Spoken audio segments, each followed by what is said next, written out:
मोदी का ऐतिहासिक फैसला, बंद हो जाएगी अमेज़न की दुकान। क्या है नई नेशनल लॉजिस्टिक पॉलिसी जिसके बाद अमेज़न की दुकान बंद हो सकती है। भारत को विश्व गुरु बनने से कोई नहीं रोक सकता है, ऐसा प्लान लेकर आए हैं मोदी जी। भारत देश को विश्व गुरु बनने के लिए मोदी जी ने नया पैंतरा चला है। अब मेक इन इंडिया का सपना पूरा होगा। गांव-गांव तक पहुंचेगा नई लॉजिस्टिक पॉलिसी।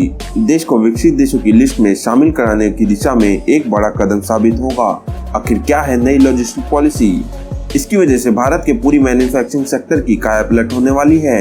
इस पॉलिसी के बारे में ज्यादा जानने के लिए वीडियो को अंत तक जरूर देखें। प्रधानमंत्री मोदी ने अपने जन्मदिन 17 सितंबर को यादगार बनाने के लिए उस दिन नई लॉजिस्टिक पॉलिसी लॉन्च की। उन्होंने कहा ये विकसित भारत के निर्माण की ओर पहला कदम होगा। उन्होंने कहा इस पॉलिसी से लॉजिस्टिक इकोसिस्टम को नई ऊर्जा मिलेगी। ये नीति परिवहन क्षेत्र की चुनौतियों का अंत करने वाली है, अंतिम छोर तक डिलीवरी की गति बढ़ाने और व्यापार के लिए धन की बचत कराने वाली है। थोड़ा सा समझ लीजिए दोस्तों, आपको ये लॉजिस्टिक्स का मतलब समझाएंगे, थोड़ी देर के लिए बने रहे। आज समझ लीजिए कितना अहम फैसला लिया है मोदी जी ने। दोस्तों, इस बारे में जानकारी और प्राप्त करने से पहले समझ लीजिए लॉजिस्टिक क्या होता है और सरकार को इसके लिए नई नीति लाने की क्या जरूरत पड़ी। लॉजिस्टिक का सरल भाषा में मतलब होता है माल ढुलाई। भारत के गांव देहात और दूर दराज के इलाकों में जरूरत की सभी चीजें उपलब्ध नहीं हो पाती, इसलिए खाने पीने के सामान से लेकर फ्यूल और फैक्ट्रीज के कच्चा माल तक सभी कुछ एक जगह से दूसरी जगह ले जाना पड़ता है। कई बार माल को एक जगह से दूसरी जगह तक ले जाने के लिए मीलों का सफर तय करना पड़ता है। इस पूरी प्रोसेस में एक लंबा चौड़ा नेटवर्क लगातार एक्टिव रहता है, जो कि माल को सही समय पर सही मंजिल तक पहुंचाता है। इस पूरे प्रोसेस को माल ढुलाई या फिर लॉजिस्टिक कहा जाता है। जब दूरी लंबी होती है, जैसे कि विदेश से आने वाले माल को ट्रांसफर करना होता है, तो पहले माल को उस जगह से लाना होता है, फिर उसे स्टोर करना होता है और फिर उसे मंजिल तक पहुंचाया जाता है। यह प्रोसेस काफी महंगा और महंगी होती है। अब तक सबसे ज्यादा महंगा तो फ्यूल होता है, क्योंकि जब माल को सड़क के माध्यम से ट्रांसपोर्ट किया जाता है तो फ्यूल और टाइम दोनों ज्यादा लगता है। इसके अलावा टैक्स और रोड टैक्स भी इस प्रोसेस को महंगा बना देता है। खास तौर पर हमारे देश में लॉजिस्टिक काफी महंगा है, जबकि डेवलप्ड कंट्रीज में लॉजिस्टिक की एडवांस टेक्नोलॉजी और सरल सिस्टम होने से इसकी कॉस्ट काफी कम हो जाती है। अभी भारत लॉजिस्टिक पर कुल जीडीपी का 14 से 16% तक खर्च करता है। वहीं अमेरिका, दक्षिण कोरिया, सिंगापुर और कुछ यूरोपीय देशों में लॉजिस्टिक लागत जीडीपी के 9% से भी कम होती है।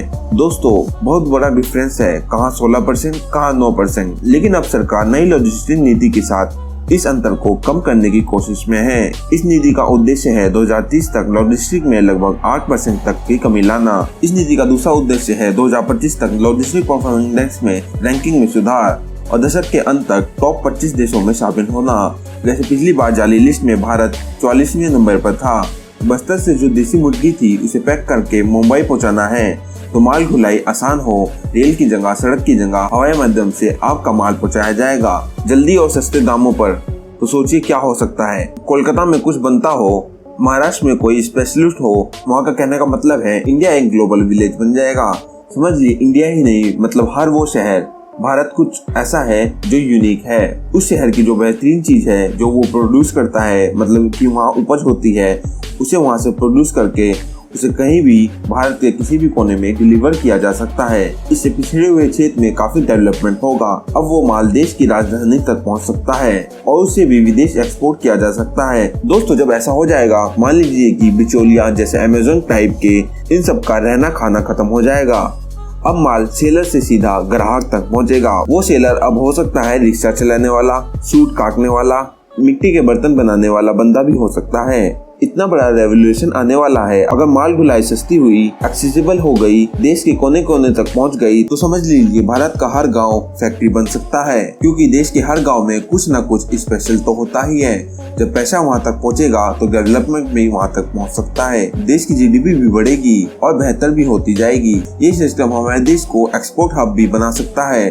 जब एक्सपोर्ट बढ़ेगा भारत खूब पैसा कमाएगा और पैसा डेवलपमेंट को खींचेगा। इस पॉलिसी के तहत माल ढुलाई का काम रेलवे के रास्ते से किया जाएगा। इस पॉलिसी की सहायता से माल ढुलाई रेलवे और जहाजों से किया जाएगा, यानी कि बड़े बड़े जहाज जो पानी में चलते हैं, और इसके साथ एयरपोर्ट से भी होगा, मतलब हवाई यात्रा से। इसका एक फायदा ये भी होगा कि सड़कों पर ट्रैफिक जाम कम होगा, ईंधन की बचत होगी, साथ ही कम पैसों में जल्दी सामान पहुंचेगा। मैन्युफैक्चरिंग कॉस्ट के बाद माल ढुलाई का कॉस्ट कम होगा और कीमतें कम होगी। दोस्तों, इस नीति की सबसे खास बात है टेक्नोलॉजी का एकीकरण और सिंगल विंडो मार्केट प्लेस की स्थापना, जो काफी फायदेमंद साबित होगा। क्या ये नीति दूसरी नीति की तरह करप्शन और राजनीति की भेंट तो नहीं चढ़ जाएगा?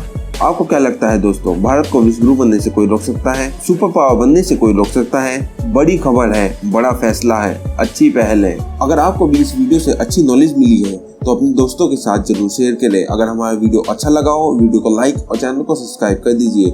हम फिर मिलेंगे एक नई वीडियो में, तब तक के लिए अलविदा।